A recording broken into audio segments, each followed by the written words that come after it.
Imagine une porte blindée devant toi. Tu frappes, tu pleures, tu implores, et cette porte reste scellée. Autour de toi, la foule dit de prier plus fort, d'attendre, de s'en remettre aux institutions, aux prêtres, aux rituels. Mais la serrure ne bouge pas.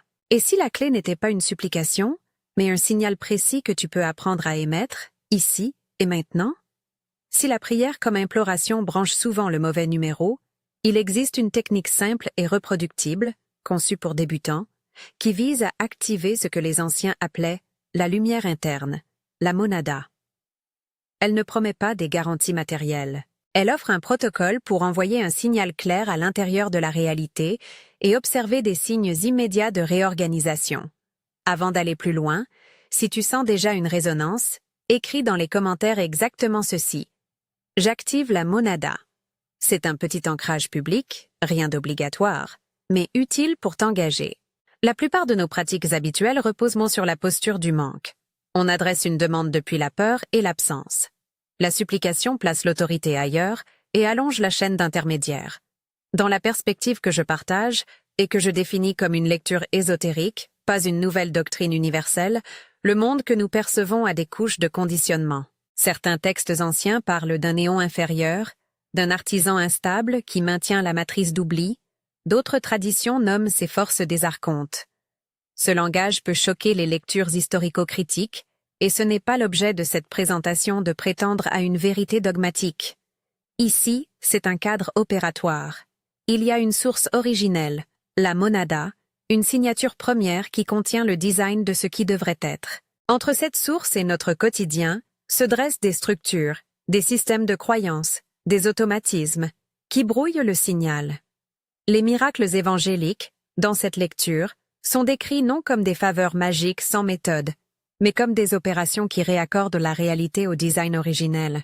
Quand l'Évangile raconte Lazare sorti du tombeau, on peut entendre cela comme la restauration d'un état rather than a theatrical stunt. Une reprogrammation qui annule la figure de la mort momentanée en réordonnant la signature vitale. Quand Jésus calme la tempête, on lit une maîtrise du paradigme phénoménal, une commande appliquée à la surface troublée d'un monde conditionné. Rappel. Ceci est une lecture ésotérique, une interprétation parmi d'autres. Pour rendre cela opérable, j'enseigne 3 clés essentielles. Reconnaissance, autorité, commandement. Ces 3 fréquences forment l'ossature de la technique. La première clé, reconnaissance, n'est pas une croyance mentale. Ce n'est pas dire « je crois ». C'est sentir, au niveau du corps, un rappel. Je suis porteur d'une étincelle. Concrètement, cela signifie ramener l'attention du cortex narratif vers une présence viscérale. Tu le sais quand tu le sens, c'est un claquement intérieur qui nie l'identification exclusive à la peur. Une image utile. Imagine que tu balayes un disque dur de tes croyances et que tu retrouves un fichier ancien, intitulé « Ma signature ». La reconnaissance, c'est ouvrir ce fichier. La deuxième clé, autorité, est la posture interne. Elle n'est ni arrogance, ni domination extérieure. Elle est souveraineté tranquille. Quand tu émets un signal depuis une posture d'autorité, tu t'adresses à la réalité comme à ce qui t'appartient de droit ontologique. C'est une position de responsabilité. Tu reconnais ton pouvoir, tu le revendiques, mais tu restes aligné. Autorité signifie que ta voix intérieure n'est plus tremblante de peur, mais posée, précise et non réactive. La troisième clé, commandement, est l'acte de parole ou d'intention qui structure la reprogrammation. Une phrase brève, nette, sans supplique ni explication, prononcée ou pensée avec la tonalité de la reconnaissance et de l'autorité, fonctionne comme un code. Les anciens savaient que trop de mots dilutent la signature. La béance verbale devient bruit. Le commandement est une instruction claire. Il ordonne la réalité locale à se réaligner. Maintenant, la partie pratique. Je vais te donner une séquence étape par étape, conçue pour débutants, avec des repères corporels simples. Vous pouvez faire cette pratique assis, debout ou allongé, mais assurez-vous d'être dans un endroit sûr et stable. Si vous suivez un traitement médical, continuez-le. Cette technique ne remplace pas des soins ou une décision professionnelle. Expérimentez, observez, Restez responsable. Étape 1. Déconnexion. Commence par détourner l'attention de la mêlée mentale. Ne lutte pas contre les pensées. Imagine plutôt que tu fermes la fenêtre d'un programme qui tourne en arrière-plan. Ramène ton regard intérieur loin du bavardage. Respire profondément 3 fois, en laissant l'expiration plus longue que l'inspiration. Concentre-toi sur la sensation du souffle qui descend. Pas une imagerie compliquée, juste la sensation. Si l'esprit s'agite, note-le sans jugement et reconduis la respiration. Étape 2. Descente.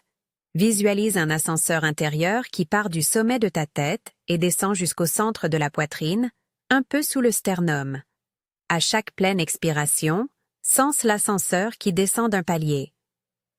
Le but est d'amener l'attention au salon du trône, ce centre cardiaque où la monada peut se sentir moins obscurcie. Ne fais pas une respiration forcée, fais-la naturelle, mais dirigée. Sers-toi de l'image comme d'un filin pour abaisser l'esprit. Étape 3. Ressonance. Une fois installé au centre, laisse émerger une sensation primaire.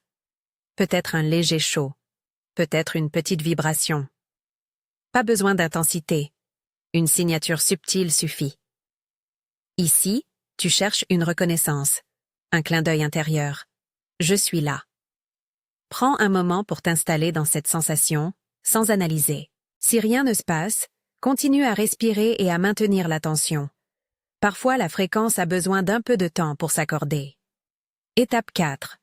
Protocole vocal ou intérieur. Quand la résonance est présente, prononce ou pense la phrase protocole que tu peux utiliser comme débutant. Fais-la courte, ferme et complète. Voici une formulation simple que tu peux adapter selon ta langue intérieure. Monada, j'éveille ma lumière. Je prends mon autorité. Que l'illusion se dissolve. Ainsi, tu peux la dire à voix basse ou l'énoncer silencieusement. L'important n'est pas le style littéraire mais la netteté, reconnaissance, autorité, commande, fermeture. Si tu choisis une version plus courte pour commencer, dis simplement « Monada, j'éveille ma lumière ». Ainsi. Le protocole suit toujours l'ordre.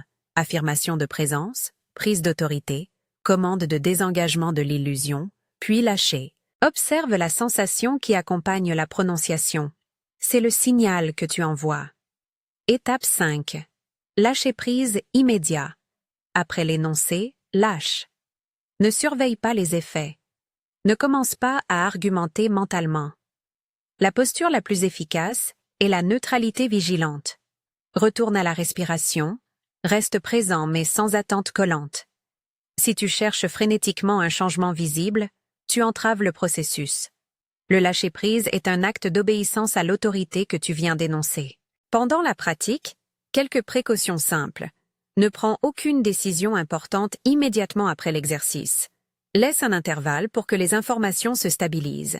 Si des émotions fortes émergent, accueille-les comme données. Mais si elles deviennent ingérables, contacte un professionnel compétent. Ne commence pas cette expérimentation pour fuir responsabilité ou relation. Et rappelle-toi, cette méthode est une tentative d'ajuster une fréquence intérieure, pas une promesse de miracle matériel instantané. Tu te demandes peut-être, et si le doute survient?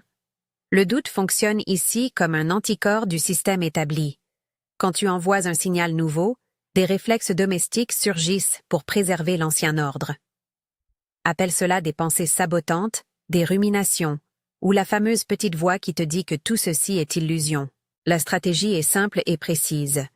Observe sans engager. Ne réponds pas mentalement. Note la pensée. Voilà le doute. Puis ramène l'attention à la respiration et à la sensation. Traiter le doute comme un mouvement d'arrière-plan, pas comme un juge absolu, t'empêche d'entrer dans une guerre intérieure. Il est aussi utile de savoir lire le retour de la réalité. 3 signes techniques indiquent que la reprogrammation a démarré. L'effondrement, l'écho et la neutralité. L'effondrement est la démolition organique de ce qui bloque. Cela peut se manifester par la chute spectaculaire d'un obstacle externe, parfois, ou plus souvent, par le relâchement intérieur d'attaches anciennes. Une vieille peur qui s'éteint, une habitude qui perd son intensité.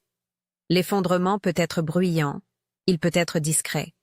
Interprète-le comme un chantier. Quelque chose se défait pour laisser place.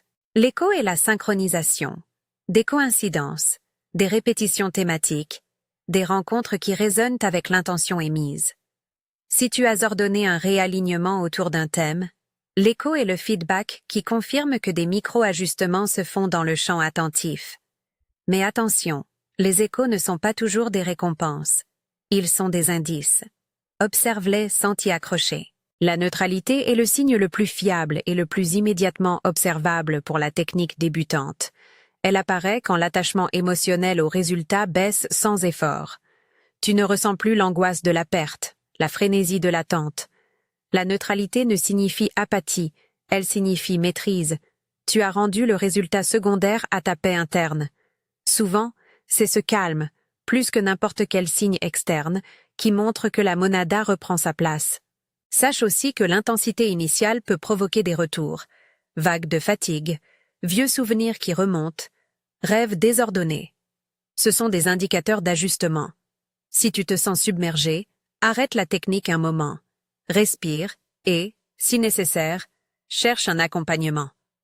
Ne mets pas en péril ta santé ou tes obligations. Quelques conseils pratiques pour stabiliser la fréquence sur le temps. Pratique en série courte plutôt qu'en marathon. 3 sessions de 5 à 10 minutes, espacées sur la journée, sont souvent plus efficaces qu'un seul long bloc. Garde un journal des impressions. Note l'heure, la phrase utilisée, ce qui s'est passé après. Ces données deviennent ton feedback technique et emballent ton expérience d'une responsabilité claire. Tu es expérimentateur, pas croyant passif. Un point crucial éthique et herméneutique. Je lis les récits de l'Évangile sous un angle opératif, pas pour remplacer les lectures historiques ou théologiques traditionnelles. Quand j'évoque Lazare ou la tempête, je propose une lecture symbolique et pratique, une manière de voir ces récits comme manuel de réaccord. Ceux qui défendent une lecture orthodoxe auront de bonnes raisons. Je demande seulement que tu prennes le meilleur pour toi et que tu restes conscient des limites. Avant de conclure, laisse-moi te donner un exemple concret d'application pour ancrer. Imagine que depuis des mois, tu vis la peur d'un échec professionnel qui te paralyse. Tu peux, dans un moment calme, faire la séquence. Déconnexion, descente, résonance, protocole. La phrase pourrait être adaptée. Monada, j'éveille ma lumière. J'exerce mon autorité professionnelle. Que ce blocage se dissolve. Ainsi. Tu lâches. Les signes attendus peuvent être un rêve réparateur, une synchronie, un email inattendu, ou, plus subtilement, une réduction de l'angoisse quand tu ouvres le dossier de travail. Observe, note, répète, rappelle-toi toujours. Il y a des limites contextuelles. Si ton problème est médical, cherche un professionnel de santé. Si tu traverses une crise juridique, consulte un avocat. Cette technique ne t'exempte pas de responsabilité sociale ni morale. Elle te rend un outil intérieur. Elle ne promet pas de substitut à la prudence. En termes de maintien, il y a des interférences fréquentes. Le premier ennemi est la mentalité de comparaison. Si lui y arrive, pourquoi pas moi? Cela active l'esprit de séparation. Le deuxième est la consommation passive d'informations qui dispersent la concentration, réseaux, débats, polémiques. Protège ta pratique en créant des périodes de silence numérique. Le troisième est l'attachement à l'image du résultat.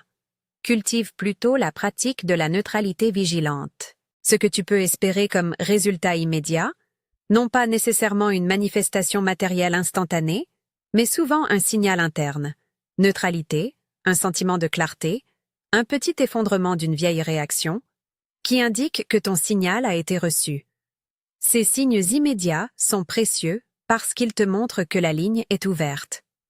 Ce qui peut suivre ensuite varie selon le contexte, la complexité du nœud à défaire et la riposte du champ collectif. Insiste sur l'expérimentation et le recul, pas sur l'illusion d'un effet miraculeux garanti.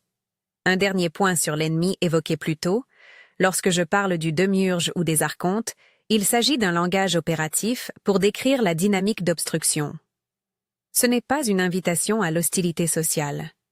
Ne cherchez pas des ennemis extérieurs à blâmer dans vos proches.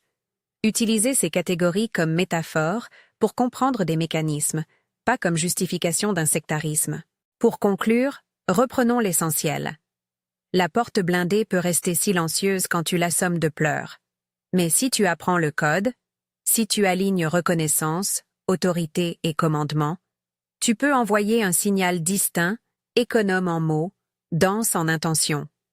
La pratique est simple. Déconnecte, descends, trouve la résonance, prononce ta phrase protocole claire et lâche. Observe sans coller au résultat. Teste, mesure, répète. Si tu veux ancrer ce moment, écris maintenant dans les commentaires « J'active la monada ». Cela crée une petite communauté de praticiens débutants qui se tiennent par l'intention. N'oublie pas l'avertissement.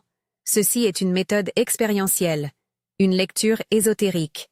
Elle ne remplace pas des conseils médicaux, juridiques ou professionnels. Expérimente avec responsabilité. Si tu t'engages à pratiquer pendant une semaine et à noter les signes, reviens ici et partage ton observation. Cela aidera la communauté à affiner le protocole. Si ce contenu t'a été utile et que tu veux suivre la suite où j'approfondis l'entretien du signal et les protocoles pour frustration complexe, abonne-toi et active les notifications. Essaie la technique, observe les signes et garde toujours la responsabilité sur tes choix.